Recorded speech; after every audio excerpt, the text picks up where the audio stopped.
Welcome to Face to Face. This is a show about change and about what's next. It's a show that wants to ask questions, peel back the layers of our average everyday experience, and go beyond scratching the surface. We interview amazing people with incredible ideas and stories who have done wild, weird, and wonderful things. Remember that imagination shared creates collaboration, and collaboration creates community, and community inspires social change. I'm David Peck, and this is Face to Face.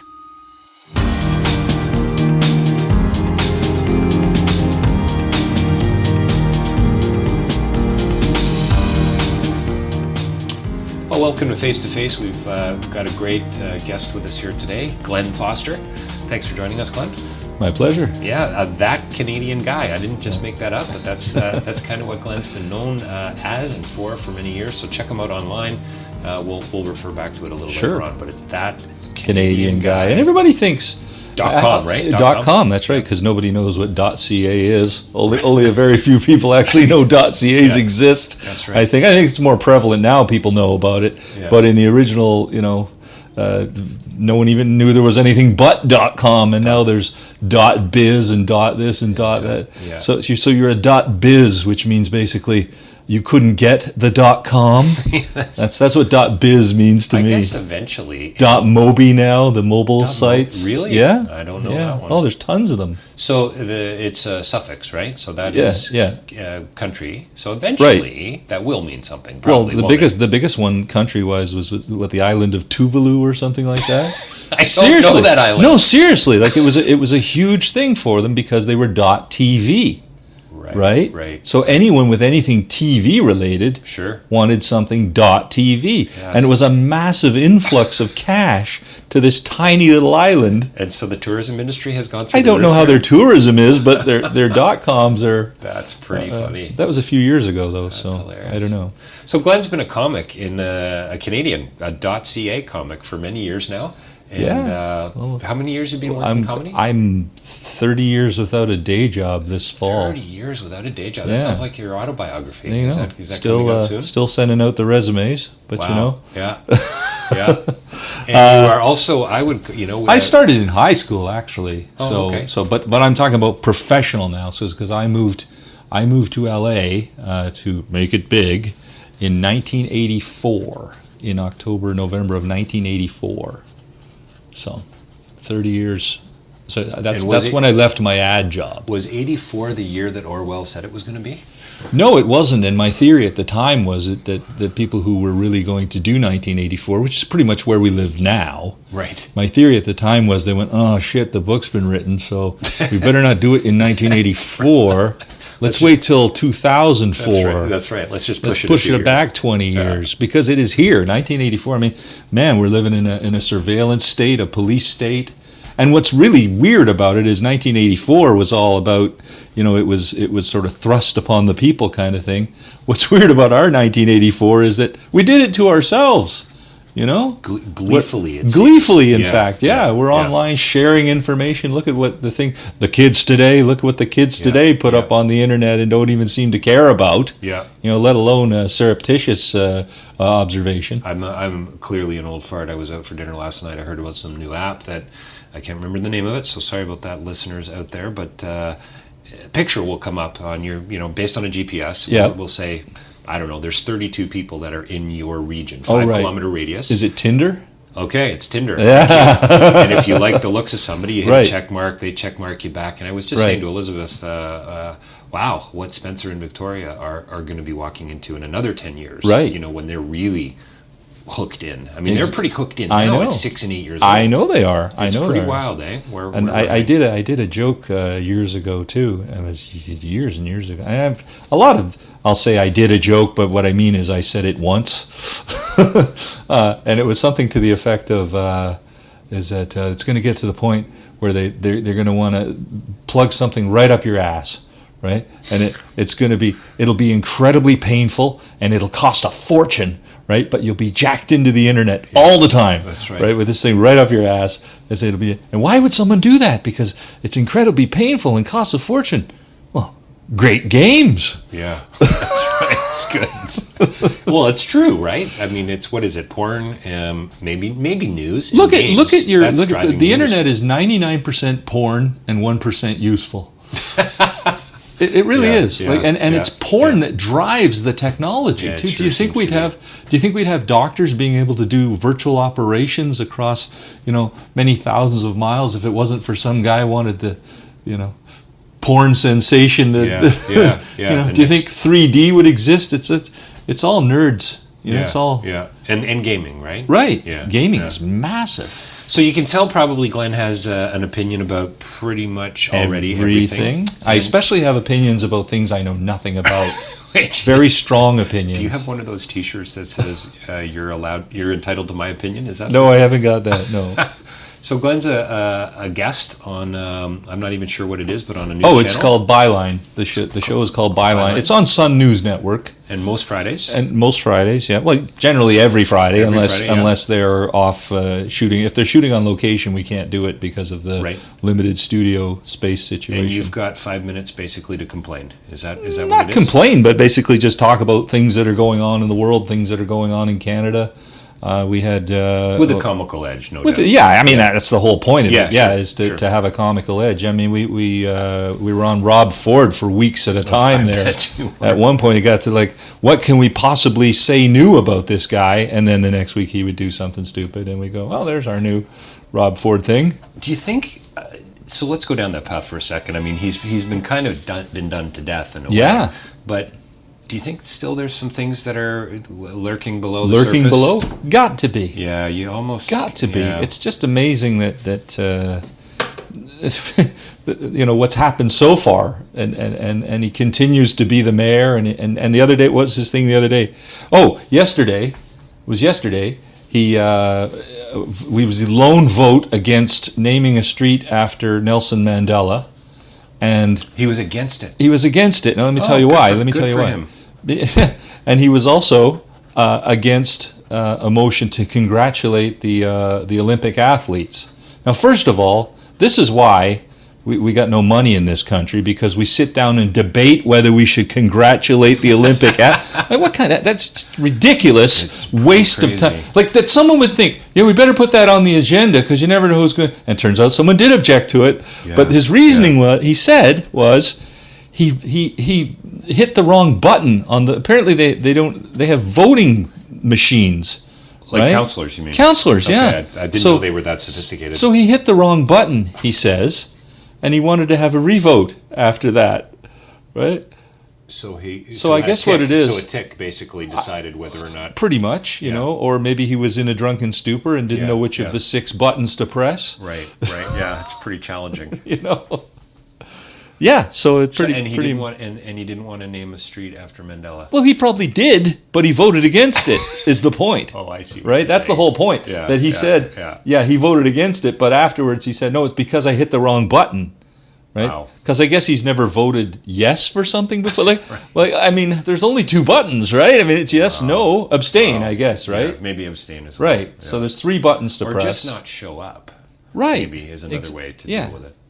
But it is crazy. No, I think your point is well taken. Let's debate whether or not we should congratulate the Olympic athletes. Okay, abracadabra. I mean, that's pretty much a no-brainer. Exactly. It seems to me. Exactly. So what do you think is getting debated these days that makes sense? What are some of the issues for you? I mean, pot legalization. I think, which the government is about to screw all the. In fact, they already have screwed the medical pot users because. Originally they were allowed to grow their own, right? And now you're going to have to buy it from a Health Canada approved blah, blah, blah bureaucracy. You mark my words, David. I'm telling you, the government will be the first people ever to lose money selling pot. You watch a couple of years from now, the pot program is $1 billion in debt because who knows what. Oh, man, that's This is why the government should be involved in defense, roads, education, and then fuck off. Get out of everything else because the first thing. Look at Ontario and their all-day kindergarten. All right. Well, what's the first thing they do? Create a bureaucracy to run all-day kindergarten. So immediately the cost skyrockets. Right. The government is the only people who can buy in bulk, and pay more. Yeah. It's a funny bit about them losing money on pot. So would you call yourself I think I'm a libertarian. A free marketer? I'm not a total free marketer either, because there's a lot of scum on that side of the ledger as well. Yeah. You know, there's a lot of the one percenters, the Paul Ryans and the one percenters, whatever, right? These yeah. people who are so completely out of touch with the common man and the common man's struggles, that they're so insulated by this giant pile of money, because being rich these days a lot of times means you don't have to associate with the poor at all. You know, private elevators, private jets, private schools. I remember great. I don't know if you were a fan of West Wing, and I'm going to date myself already, I suppose, but I loved the show for a lot of walking in that show. There was a lot so of much walking up and down decisions made in hallways like yes, you wouldn't believe. Walking up and down. Yeah. Where all Countries the big were made decisions. In the hallway. Where all the big decisions That's are made. right. Walk with me. Forget about the We've got this situation policy room. problem here. Right. Anyway, there was a great episode with the president. What's his name? Martin Sheen. Martin Sheen's assistant. Okay. The young guy who's talking about the cost of milk, and the president makes some comment about how outrageous it is, and the young guy looks at him and goes, "Sir, when was the last time you had to go out and buy a bag of milk?" And it was just, just brought him right down. Exactly. Yeah, you know what, Charlie? Sorry. You're right. I'm a little out of touch. A little bit. Yeah. These people, you know, and I mean, you read about the compensation packages and everything else, and it's always, oh, well, if we don't pay this much for a CEO, we won't get quality people. Well, so Glenn, I'm reading an article yesterday about Barrick Gold. Okay. And their new CEO, Thornton, I believe is his name, $12.5 million compensation package. Is he from BlackBerry? No, that was another guy. It's a different guy. I know, a different guy. So Monk, who was running it, was, I think, at his heyday, $3.5 million. Okay. So we're talking $9 million more. And in the article, it says, shareholders are hoping he's worth it. Right. I mean, is anybody worth that kind Is of money? anybody worth it? This is my argument. Because they always say at the lower end, it's always like cut.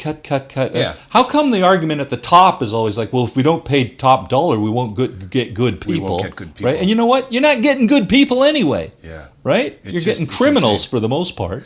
What I was stunned. I was in a conversation / argument with somebody we both know recently about people being overpaid, basically in different sectors, and I kind of got on harping on the banking industry. And I think one of our bigger banks in Canada hires people at $22,000 a year. Right.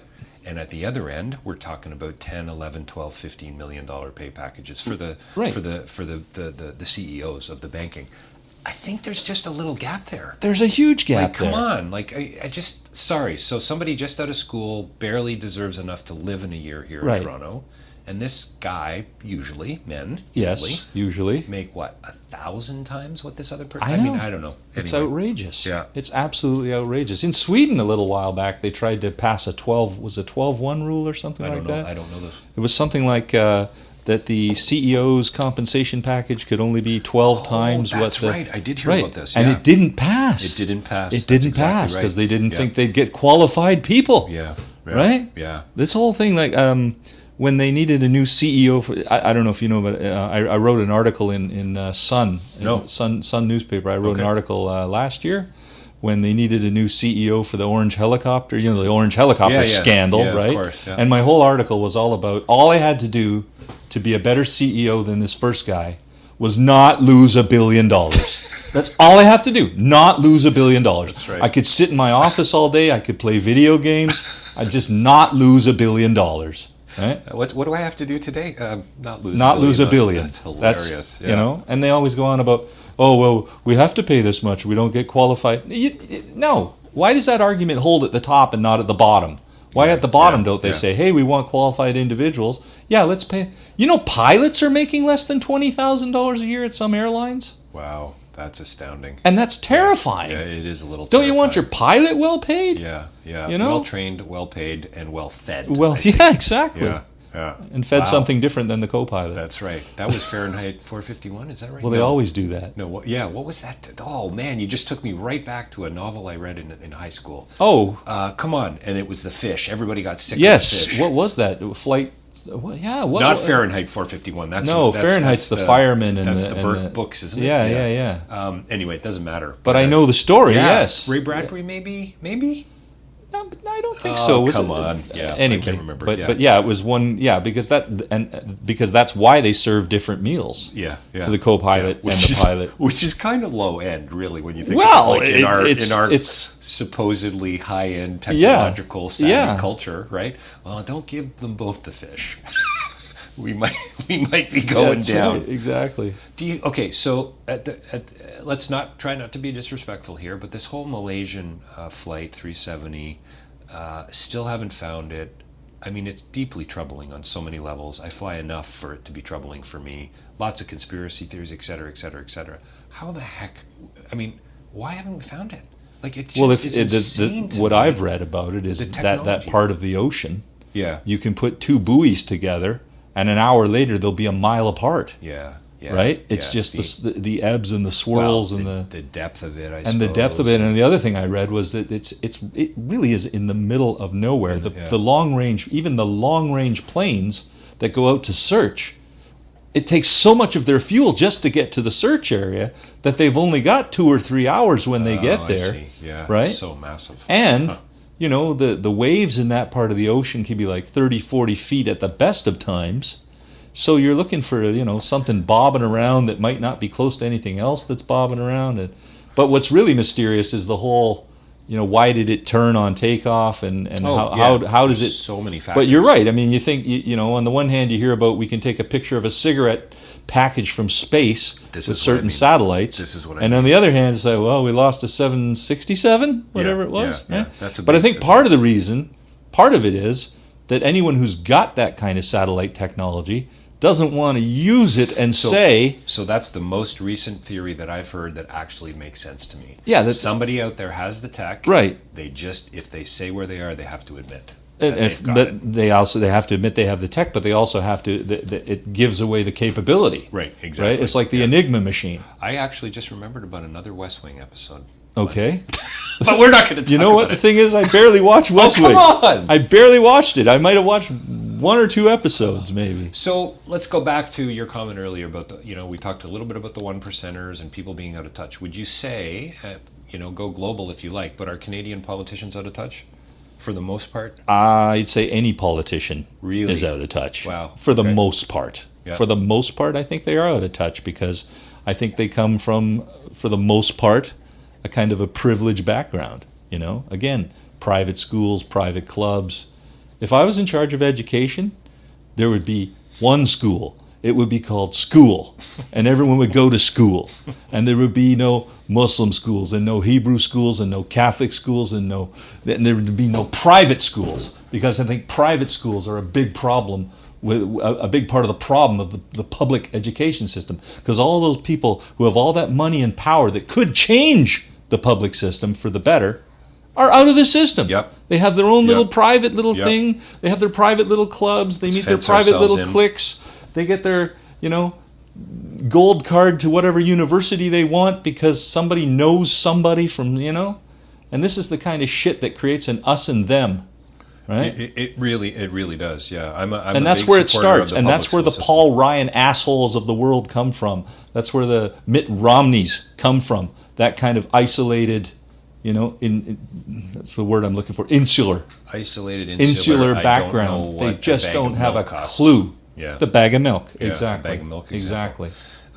Because I think because we all need to live together, right? Different social, economic strata, different ethnic, whatever, right? Everyone has to live together. So what is the point of educating people separately, especially religious schools? Are you fucking kidding me? Homeschooling? Yeah, homeschooling. Please. An interesting one. Yeah. Yeah. So do you think? We'll come back to the politician thing in a second. Let's go on the education thing for a little bit. I actually think, I do a lot of work in international development. Anybody who's listened to the podcast or knows me, that's what I spend my time doing. I'm trying to help out, in many cases, those who are less fortunate, or better yet, who have fewer opportunities than we do. I think that's a good way to describe somebody who's maybe, I don't like poor, because poor immediately is financial. Right. We can be poor in a lot of ways. That's true. But most of what I work with are, kind of poor community. So this idea that, oh man, did I lose my Glenn, you know what? I think I lost my train of thought. That's Okay. ridiculous. Well, let's find That's a satellite. insane. Can you There must be a satellite somewhere that can Can you find pour your me train another of glass thought. of vodka? You've got the bottle over there. It's I've almost empty. I've got the capability to find your train of thought, but I can't say. That's pretty. I can't say anything about Thanks. it. Whoa, because you saved me on that one. We'll come back to my thought because I've actually just made a couple of but notes. we actually bounced away from my thing I was going to say, which is please, let's the, go back, yeah. the Enigma machine. Right. What's The Enigma machine was the code, the German code breaking. Right. Okay. So at the outset of World War II, I think it was World War II, the Allies captured an Enigma machine, which is the German Right. code machine, off a U-boat. But they could not let the Germans know that they had it. Therefore, they could have warned people certain cities were about to be bombed, certain things were supposed, Right. but they couldn't warn people Right. because then the Germans would know that their code had been broken. Greater. So I good, think right? it's a similar situation with this missing plane. greater good stuff. Right, You can save exactly. more lives. Yeah. Right. Yeah. Makes me wonder, eh? I mean, and we're a couple days away from the black box. I mean, it boggles my mind that we can't find this black box that's sending out a signal, for heaven's sakes. Yeah. You know, and you just, I don't know, maybe I've seen too many movies, or maybe Where I've it's read just too easy. Wired magazine too much. Right, You know, yeah. and you go, well, I thought we were pretty sophisticated here. Yeah. But you know what kind of brings us down, it has for me anyway, the last couple of years, go to a hospital. Pretty sophisticated for the most part. But every now and then, really, that's the utensil you're still using? Like, are you kidding me? Yeah. Did you sanitize that? Well, look at Before our you new shoved it up my nose. Look at our new hospital that's going in there at yes, Third yeah. and Dundas. Yeah, that's pretty significant. Yeah, and most of those rooms are going to be single rooms Wow. because to prevent the spread of infection, right? Wow, So is that whole that idea right, of eh? wards gone. Gone. Wow, that's pretty significant. In the age of, I just read about Ebola this morning. Oh yeah. Is it Ghana? I think it's in Ghana, and there's a case in North America, I believe. Well, I'm sure there is. Yeah, it's wild. But yeah, we do live in a some pretty of the mining precarious- companies, some of the African mining companies or Canadian companies operating in Africa Yes. Speaking are of the pulling their 1%. people out, Is that right? right? eh? Pulling their Wow. people out or shutting down their operation temporarily just to isolate themselves from, that. I know what it was. It was the West Wing episode. Oh, And back to that again. But I'm not going to talk about that. But it just made me think of education for me, conversation with somebody else. We were talking about it. Shouldn't be separate. It should be, collective, together, etc. Yes. I think education's kind of a silver bullet in a way, if there's such a thing. You mean Teach. Well, you're dying from germs. Well, you better learn how to wash your hands Right. regularly, etc. education is, in that sense, is a silver bullet. It should be the government's number one priority, education. I think so, too. Because there's no scientists, there's no space exploration, there's no... There's nothing, right? Yeah, no. We're back to square one. Right. We're back to ground zero. So We're starting education over. for all Yes. should be like a number one priority, Yeah. right? You're sounding now like a tiny bit of a communist. Socialist. Yeah. I know. Yeah. I know. Communist / socialist / I know. Marxist. Which I one would you know. like? Well, don't Did you tell vote NDP? Don't tell son. That's right. That's right. You'll be tossed off the set in a hurry. Did I vote NDP? I don't think I did. No. Yeah. Because they're too far the other way. Right. I think. Right. Right. I do have a great joke about the. Oh, please, yeah. The Jack Layton Memorial, though. Have you seen the Jack Layton Memorial? Do you know what it is? I actually don't. Well, it's hang down- on. Is this a joke, or are you now being serious? Both. Because I don't want to be embarrassed on this one. Both. I'm being upfront with you here. Okay. Okay. Okay. The Jack Layton Can Memorial. you work with me on this? Totally. The Jack Layton Memorial is Okay. down at the waterfront in Toronto. Oh, I didn't know that. Yeah, and it's I think near the Billy Bishop ferry or whatever. Okay. Right?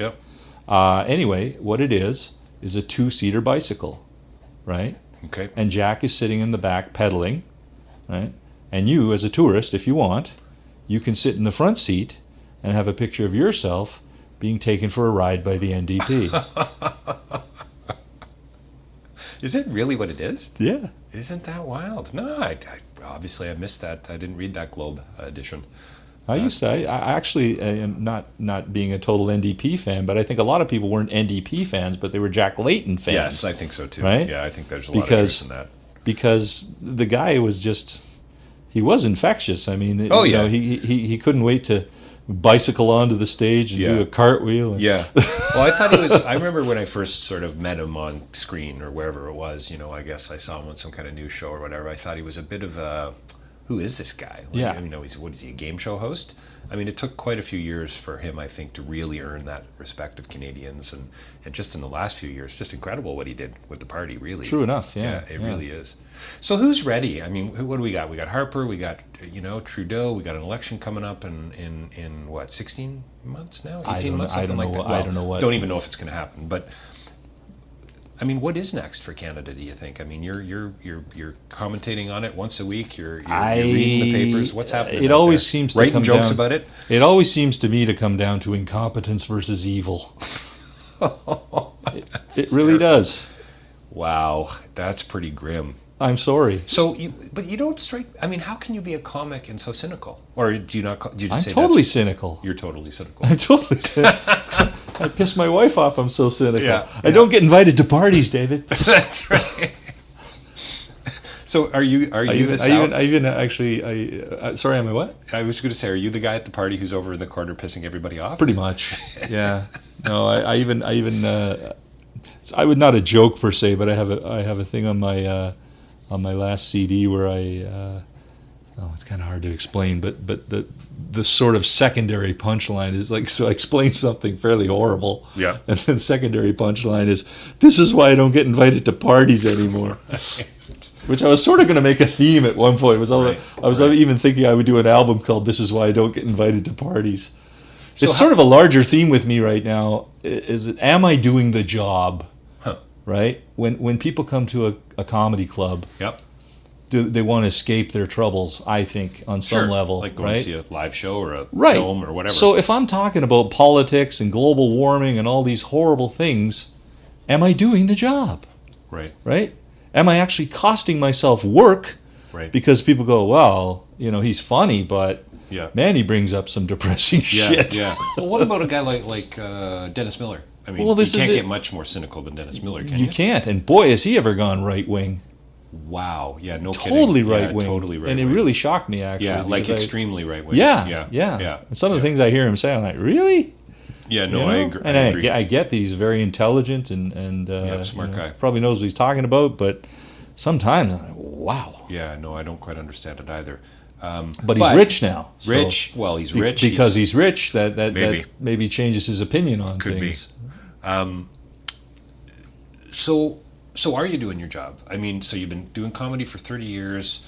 I don't think I've been doing the kind of social political stuff for the whole 30. Right. But certainly, Okay. easily the last half of my career, I think, a lot of that sort of stuff. I'm pretty sure I'd bet my firstborn, maybe not quite that extreme, on a joke that you did years ago.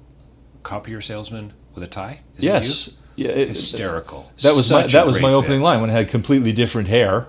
Well, and different technology. And different, yeah, I know. Do And most people know what a photocopier is? Well, that was, my opening joke was yeah, I know I look like I'm here to teach physics or fix the photocopier. You had a pager on? Possibly Pager? I think big wonk humping. I had a short sleeve. I had a short sleeve shirt. office That's shirt right. and a tie. That's right.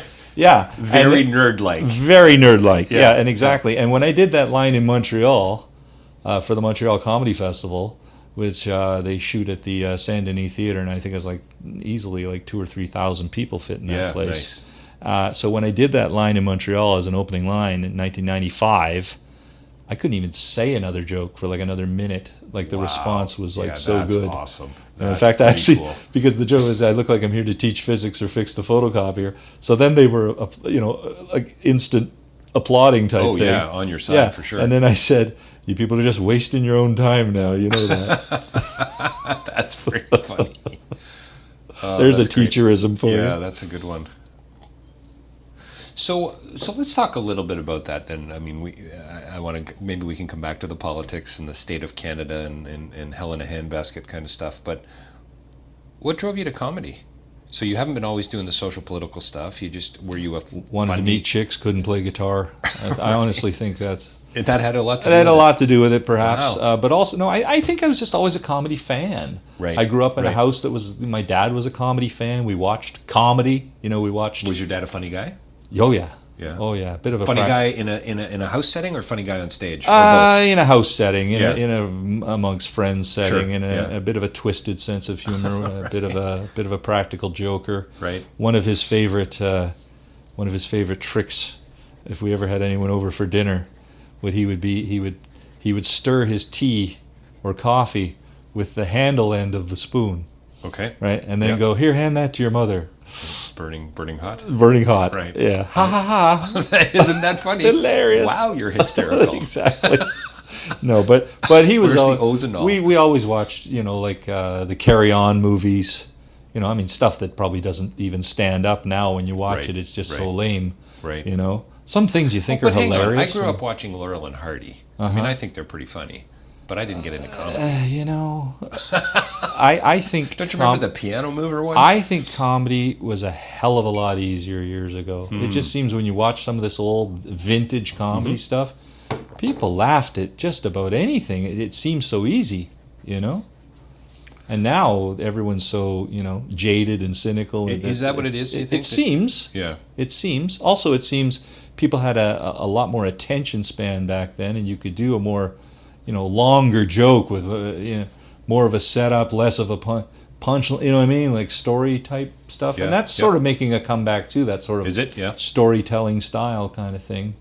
But it definitely seems like things were a lot easier when I look at some of the old, especially black and white. Now there are exceptions as well. I mean, Buster Keaton stuff is amazing, but it's all physical, Right. right? Right. And the same with I guess Laurel and Hardy. I was never a Stooges fan ever. Do you know what? Neither was I. Just didn't get it. Didn't get it Didn't either. get it at all. I had a friend who thought they know? were just unbelievably funny. Yeah. And did the voices and the hand signals and everything. But I loved Laurel and Hardy.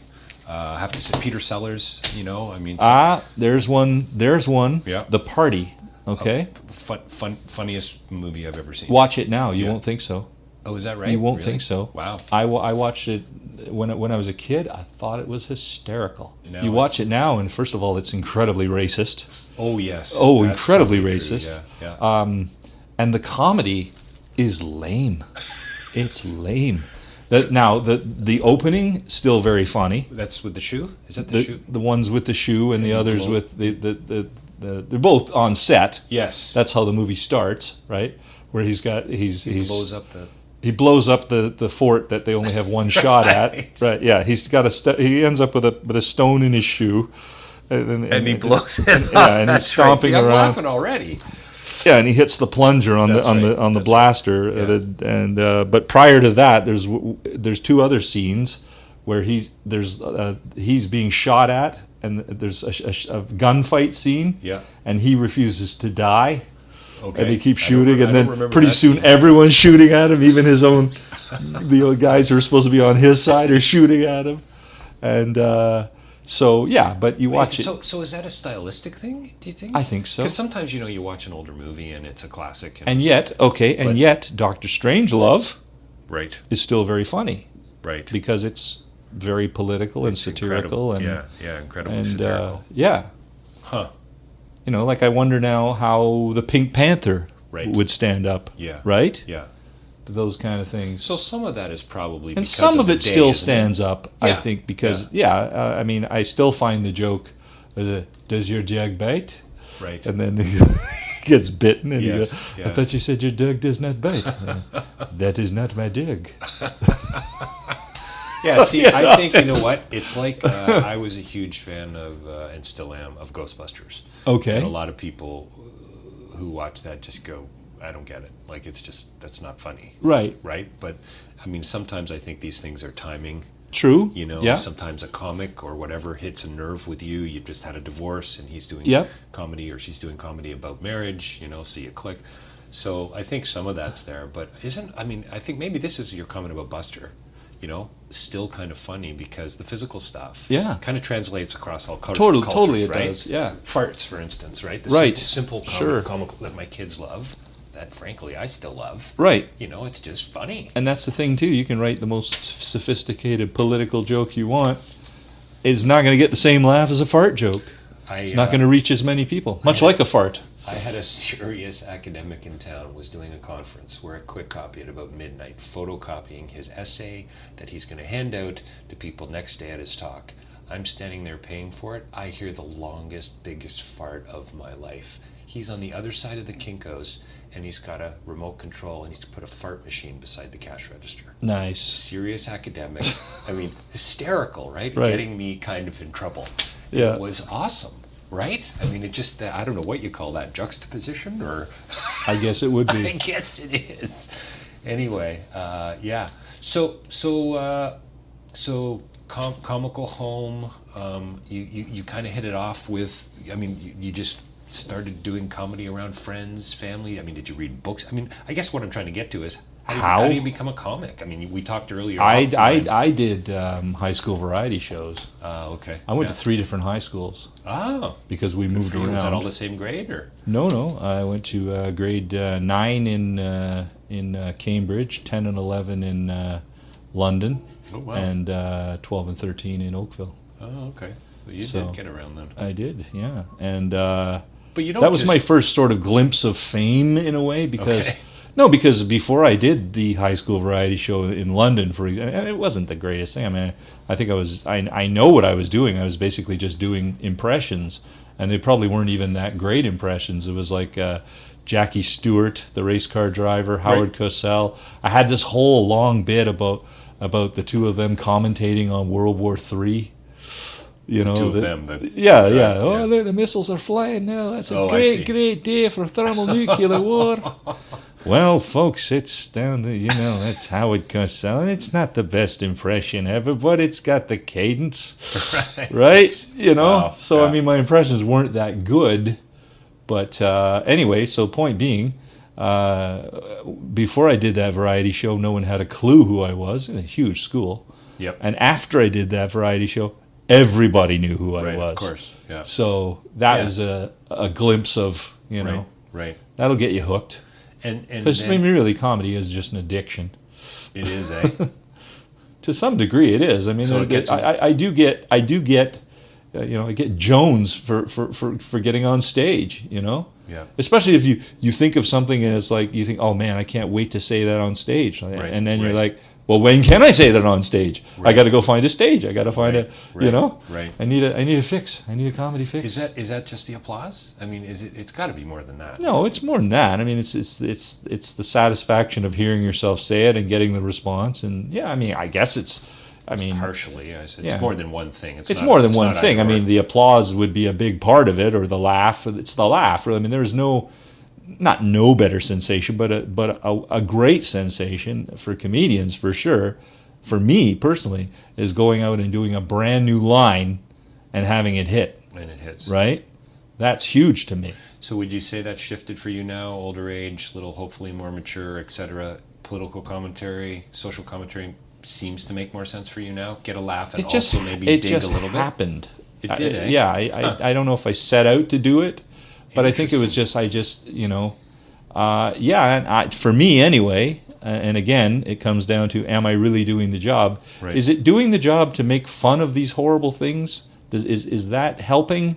Or would it be better to just do fart and dog jokes and not even mention the political landscape, the things that are going on in the world and so on? Well, isn't there something really powerful, though, too, about people laughing and kind of relaxing and going, it's a catharsis. Right. It's a catharsis kind of thing, right? It's better than reading an article about it. I guess it would be. I think, yeah. But then some people wouldn't read the article about it. True. Right? Yeah. And those are the people that aren't going to get, like, I do a thing where I talk about doing not political comedy, but say news-based. Yep. And it's hard because, first of all, not everybody follows the news. Yep. So you could do a joke and people don't get it, and then you look like an idiot. Right? Yeah. And the other thing is there's new stuff going on all the time. Yeah, of so course. It's pressure to keep up with it. But you want to know, for me, the hardest part, personally, about doing jokes about the news? I have to watch the fucking news. You were saying earlier, it's because you got to be current. Right? Yes. You absolutely have to be current, right? It's well, like to writing some an degree. editorial. To some degree. Like, there are ways of couching things so that, for example, I'm doing a joke 2 years later about the guy who jumped from space because it's a very funny joke. Right. Right? And it's hard to give up a really funny joke Right. even if it doesn't apply anymore. Like I was doing jokes about the Beijing Olympics like 3 years after the Beijing Olympics because it's a funny joke, Still funny, right? Yeah. So it's hard to give that up. Well, I mean, at some point, I mean, the photocopier teacher gig, Right. you had to give that up. I had to give up because it's a totally different hairstyle and everything else. Yeah. Although now that I'm older, it sort of applies again. It actually could right? play again, yeah. My opening line these days is I hope I don't appear too cuddly, because strictly from a professional image point of view, it is difficult to do the tough, edgy material when you yourself have no edges. Right. What's different today for you? Talked about attention span. The Utes of today, the audience. I love that movie. Yeah, me too. The audiences. What's a Ute? That's right. Have audiences really changed? I mean, has the internet made? I don't think comedy audiences have different? necessarily changed. I think the audience. I don't know who said it, but basically it is the audience doesn't change, but you do. Right. Right, because the people who go to comedy clubs are the people who have always gone to comedy clubs, which is the people who go to anything, and that's generally young people because they've got the time, right? And they don't have to get a babysitter and so on. So Yep. People our age, if they go out, it's a big deal for them, right? It's a big deal. So You got to prep for 2 or 3 right. days. Just So to go what out for dinner. what drives comedy, what drives music, what drives all this sort of youth-oriented stuff is youth, Yeah. right? Yeah. So, you but what's happening, and I see a lot more and more, of course, is the attention span. The Yeah, attention yeah. span. People texting, sitting Wow, there you're texting in the front performing. row. Oh, wow. I've Yeah. seen people in a row of 10 people. I've seen the one on one end text the person on the other end Right. in the middle of the show. Yeah. I've taken phones off people a couple times because they haven't been paying attention, and I just kind of swoop in and grab Which kind it. of gets sort of trounces all over the warm and cuddly. A little opening bit, line. a little bit, yeah. You smash them with a ball peen hammer. No, on I don't stage. do that. I don't do that. But I did actually. it's One crazy. girl was texting in Newfoundland, and I actually took her phone and started texting the person she was texting, which may have been her boyfriend Which or is a whatever. funny bit. That's So a I funny basically went, "Fuck off! I don't want to talk to you anymore." That's all it is. Yeah, mom. Yeah. Yeah, That's- exactly. That's So- funny. Yeah, I mean, you don't want to. Oh, and I put it on the internet. I had a video of it, and I put it on the internet. And you wouldn't believe the number of people who thought I was the asshole. Oh, they're just texting. That doesn't interrupt the show. It doesn't interrupt the show. Yeah, it kind of does. It interrupts it on the way to your fucking brain, That's right. right? Yeah, it kind of interferes with the joke. Just a bit. Yeah. So you didn't go to school to be funny, No. and yet you can today. I mean, Yes, there are you can. schools and colleges and courses. Is But it I even don't think you can go possible? to school to be funny. Yeah, I don't think you so go to either. school to be funnier, Right. right? You're either funny or you're not. Yeah. Right? Is it? You think it's kind of a gift? Yeah, absolutely. Yeah.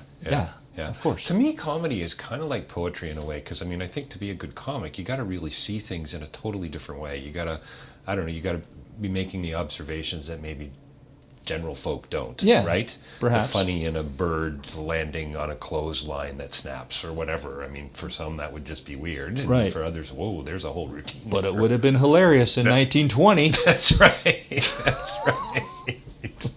Yeah, those crazy. We got to bun- give this kid a movie contract. That's right. A That's bird right. landing on a Yeah. wire. That's hilarious. So what do you think are going to be the funnier things coming up in the next little while? We got Rob Ford, we got Trudeau, we got Oh, boy. the Parti Québécois. Oh man, that whole secular value. You know where we got a new mosque coming. Do you know there's a mosque being built in Oakville, right around the corner I did from not here? know that. No, Not only like a mega mosque, like 52,000 square feet, that's a big church. bigger than the White House. Wow. Bigger than the White House. I think what interests me more about this story is how do you know how big the White House is?